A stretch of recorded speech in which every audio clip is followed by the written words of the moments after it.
এই মস্ত বড় বাড়িটা এই গ্রামের গ্রাম প্রধান হরনাথ বাবুর। বাড়ির পিছনের দিকে একটা অনেক বড় পুকুর আছে। হরনাথ বাবু অনেক শৌখিন, যা ওনার বাড়ি দেখলেই বোঝা যায়। একদিন মাঝরাতে গ্রাম প্রধান হরনাথ বাবু রুমে আরাম করে কম্বল মুড়ি দিয়ে ঘুমাচ্ছিলেন। রুমটা বেশ পরিপাটি ছিল। তখন রাত প্রায় ৩টা বাজে। এমন সময় হঠাৎ হরনাথ বাবুর গায়ের কম্বলটি কেউ টেনে টেনে নিচে নামিয়ে দিচ্ছিল। গ্রামপ্রধান হরনাথ চমকে ঘুম থেকে উঠে যায়। ভয়ে তার হাত পা ঠান্ডা হয়ে যায়। তিনি রুমের চারদিকে চোখ ঘুরিয়ে কাউকেই দেখতে পান না। তখন তিনি কিছুটা বিরক্ত হয়ে বললেন, রুমের দরজা তো দেখছি ভালো করেই লাগানো আছে, আর রুমে কাউকে দেখতেও তো পাচ্ছি না। তাহলে আমার কেন মনে হচ্ছে কেউ আমার গা থেকে কম্বলটা টেনে সরালো। মনে হয় আজ আমি ঘুমের ওষুধ খেতে ভুলে গিয়েছিলাম। গ্রামপ্রধান হরনাথ ঘড়ির দিকে তাকিয়ে দেখল রাত তখন ৩টা বাজে। মনে মনে নিজের ভুল মনে করে আবারও কম্বলটি গায়ে দিয়ে ঘুমানোর উদ্দেশ্যে কম্বলটি টানতে লাগলেন। কিন্তু কম্বলে টান দিয়ে তিনি অবাক হয়ে গেলেন। মনে হচ্ছিল কেউ অপর পাশ থেকে কম্বলটি সজোরে টেনে ধরে রেখেছে। তিনি কম্বলটা কিছুতেই টেনে গায়ের দিকে আনতে পারছিলেন না। কি, আমি কম্বলটা গায়ের দিকে আনতে পারছি না কেন? কেন মনে হচ্ছে কম্বলটা কেউ যেন খুব শক্ত করে টেনে ধরে রেখেছে, কিন্তু আমি তো কাউকে দেখতে পাচ্ছি না। গ্রামপ্রধান হরনাথ বাবু খুব ভয় পেয়ে যায়, আর তারপর ভয়ে ভয়ে রুমের চারপাশে তাকায়। কিন্তু তিনি রুমে কাউকেই দেখতে পান না। এইসব কি হচ্ছে আমার সাথে? কেন আমি এত ভয় পাচ্ছি? আমার কম্বল কে টানছে? আমি তো কাউকেই দেখতে পাচ্ছি না। ভয়ে তিনি কম্বল মুড়ি দিয়ে চোখ ঢেকে শুয়ে পড়লেন। ভয়ে তার বুক তখনও ধকধক করে কাঁপছে। কিছুতেই যেন চোখে ঘুম আসছে না। মনটা বড্ড বেশি ছটফট করছিল। ও, ভয়ে তো ঘুমাতেও পাচ্ছি না। এই বুড়ো বয়সে তো ভয় পাচ্ছি, লোকে জানলে না জানে কি ভাববে। গ্রামপ্রধান হরনাথ রুমে কারো উপস্থিতি অনুভব করলেন। তিনি পাখা ঘোরার শব্দ শুনতে পান। ভয়ে তার গলা শুকিয়ে যাচ্ছিল। তিনি আর স্থির হয়ে শুয়ে থাকতে পারলেন না। তিনি চমকে লাফিয়ে উঠে বসলেন। মেয়ে কি, রুমে তো আমি কাউকে দেখতে পাচ্ছি না। আমি পরিষ্কার কারো উপস্থিত অনুভব করেছি, আর ফ্যানের শব্দ পেয়েছি। তাহলে সব কি আমার মনের ভুল? হরনাথ বাবু এসব কথা ভাবতেই এমন সময় পুকুরের পানিতে কিছু একটা পড়ার খুব জোরে আওয়াজ শুনতে পেলেন তিনি। আওয়াজ শুনে হরনাথ বাবু চমকে যায়। আওয়াজটা যে বাড়ির পিছনে পুকুর থেকে আসছে তা পরিষ্কার বোঝাই যাচ্ছিল। অনবরত পানির কলকল ছলছল শব্দ হয়েই যাচ্ছে। পানির এমন শব্দ শুনে মনে হচ্ছে পুকুরে কেউ গোসল করছে। এত রাতে কে এমন করে শব্দ করে গোসল করছে? এই মন্টুটা কি করছে? ব্যাটা কি পাহারা না দিয়ে নিশ্চয়ই ঘুমিয়ে পড়েছে। গ্রামপ্রধানের মনে অনেক কৌতূহল ছিল, কিন্তু কৌতূহল থাকলেও সেই মুহূর্তে বিছানা থেকে নেমে পুকুরের দিকে তাকানোর মতো তার সাহস ছিল না। তিনি কম্বলটাকে শক্ত করে ধরে বসে থাকলেন। ভয়ে গলা শুকিয়ে কাঠ হয়ে আসছে। তার মনে তখন নানা রকমের দুশ্চিন্তা উকি দিচ্ছিল।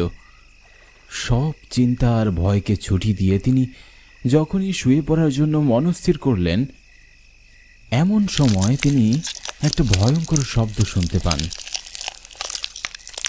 কুরকুর মুরমুর শব্দের প্রতিধ্বনি হচ্ছিল। মনে হচ্ছিল কেউ হাড় চিবিয়ে খাচ্ছে। এই অন্ধকার রাতে এমন শব্দ শুনে ভয়ে হরনাথ বাবুর গলা আরো শুকিয়ে যায়। বুকের ভিতর ধুক ধুক করতে লাগলো। স্পষ্ট শোনা যাচ্ছে শব্দটা বাইরে থেকে আসছে, কিন্তু এই অন্ধকার রাতে হরনাথ বাবু জানালার বাইরে তাকানোর সাহস পাচ্ছিলেন না। এইসব কি হচ্ছে? মাঝরাতে এত ভয়ঙ্কর শব্দ কি করছে? আমি বাইরে গিয়ে দেখবো কিসের শব্দ এটা। না থাক, সকালে ওই বেটা পহরাদার মন্তুকে জিজ্ঞেস করে নেব। হার চিবানোর শব্দটা ক্রমেই বেড়ে চলেছে। ভয়ে হরনাথ বাবুর বুকের ভেতরটা শুকিয়ে গেল। প্রাণ পাখিটা বুকের ভেতর থেকে প্রায় বেরিয়ে যাবার উপক্রম। হরনাথ বাবু আর ঘরে বসে থাকতে পারলেন না। তিনি ভয়ে ভয়ে ঘরের বাইরে যায়, আর শব্দটা কোথা থেকে আসছে সেটা দেখার চেষ্টা করেন। অমাবস্যা রাতের ঘুটঘুটে অন্ধকারে 2 হাত সামনে কি আছে তাও ভালোভাবে বোঝা যায় না, কিন্তু হরনাথ বাবু আশেপাশে যতদূর দেখা যায় দেখছিলেন।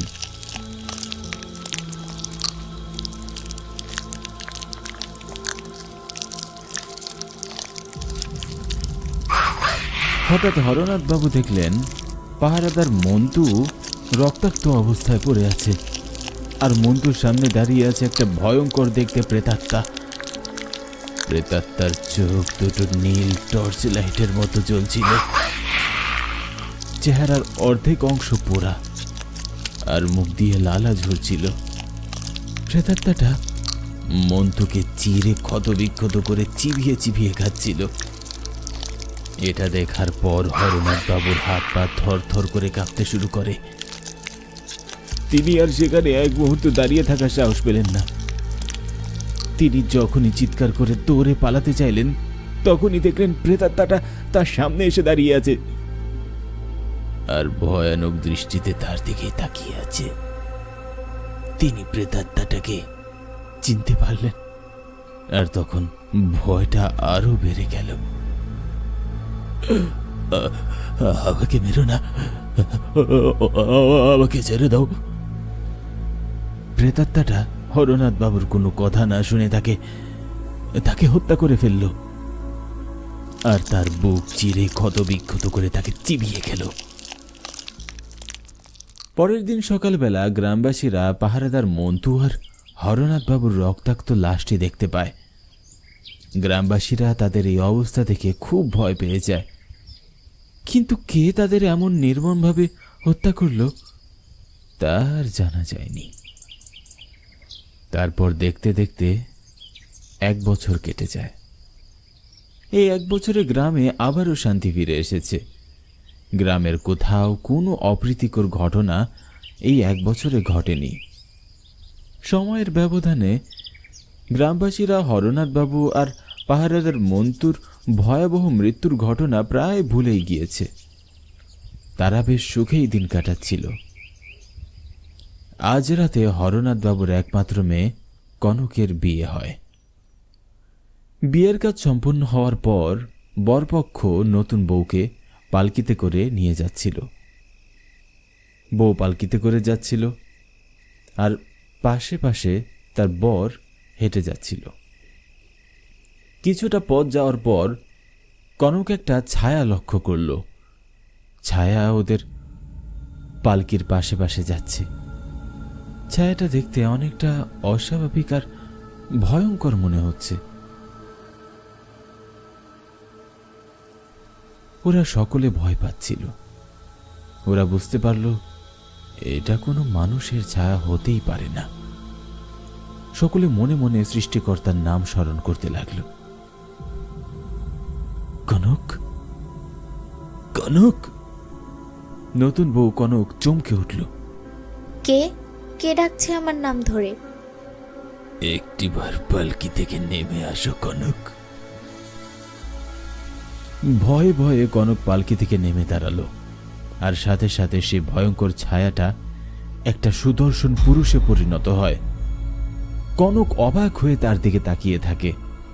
সে যে তার চিরচেনা ভালোবাসার মানুষ। এতদিন পর আজ তার কাছে এসেছে। এতদিন পর কাঞ্চনকে চোখের সামনে দেখে কনকের ভালো লাগার পরিবর্তে খুব দুঃখ হচ্ছে। তুমি এতদিন পরে তুমি কেন এসেছো? এই 1 বছর তুমি কোথায় ছিলে? এই 1 বছরে তুমি আমার একটা খবরও নাওনি। কেন কেন আমাকে না বলে গ্রাম থেকে চলে গিয়েছিলে? আমাকে তুমি বিয়ে করতে চাও না তা বলে দিলেই পারতে। পালিয়ে গেলে কেন? আর চলে যখন গিয়েছো তখন আজ কেন ফিরে এলে? জানো এই 1 বছরে আমার জীবনে কি কি হয়েছে? কনক, তুমি কি জানো সেদিন তোমার বাবা আমার সাথে কি করেছেন? তোমার বাবা গ্রাম প্রধান হরনাথ বাবু তোমার সামনে তোমার আমার সম্পর্ক মেনে নিয়ে আমাদের বিয়ে দিতেও রাজি হলেও আসলে তিনি মন থেকে আমাদের সম্পর্ক মেনে নিতে পারেননি। আর মেনেই বা নেবে কি করে? আমি যে চাষার ছেলে, নুন আনতেই আমাদের ঘরের পান্তা ফুরায়, তাই তিনি তোমাকে আবার হাতে তুলে দিতে চাননি। আর এই জন্য তোমাদের বাড়ির পাহারাদার বন্ধুকে দিয়ে রাতের অন্ধকারে আমাদের বাড়িতে আগুন লাগিয়ে দেয়। আমি আর আমার মা বাবা সেই রাতেই জ্বলে পড়ে মারা যাই। আর তোমার বাবা তোমাকে জানায় আমি আর আমার মাকে নিয়ে গ্রাম থেকে পালিয়ে গেছি। আর তুমিও তাই বিশ্বাস করে নিলে। তুই কেমন করে ভাবলে আমি তোমায় ছেড়ে পালিয়ে যাব? গত 1 বছর আগে আমি আমার হত্যার প্রতিশোধ নিয়েছি কনক। তোমাদের বাড়ির পাহারাদার মন্তু আর তোমার বাবাকে হত্যা করেছি। আর ছায়া হয়ে তোমার পাশে পাশেই সব সময় থেকেছি। আজ তোমার বিয়ে, তুমি এই গ্রাম ছেড়ে চলে যাচ্ছে, তাই শেষবারের মতো তোমাকে দেখতে এসেছি। তোমাকে সব কিছু জানাতে পেরে আমার খুব ভালো লাগছে। অনেক কষ্টের বোঝা এই বুকে নিয়ে ঘুরে বেড়াচ্ছিলাম। আজ আমার আত্মাটা, আমি বলতে চাইছি আজ আমার অতৃপ্ত আত্মাটা শান্ত হয়েছে। আমি তোমার সাথে কথা বলতে পেরেছি। আমার মনে আর কোনো দুঃখ নেই। তুমি ভালো থেকো কনক। আমি এই গ্রাম থেকে চলে যাচ্ছি চিরদিনের জন্য।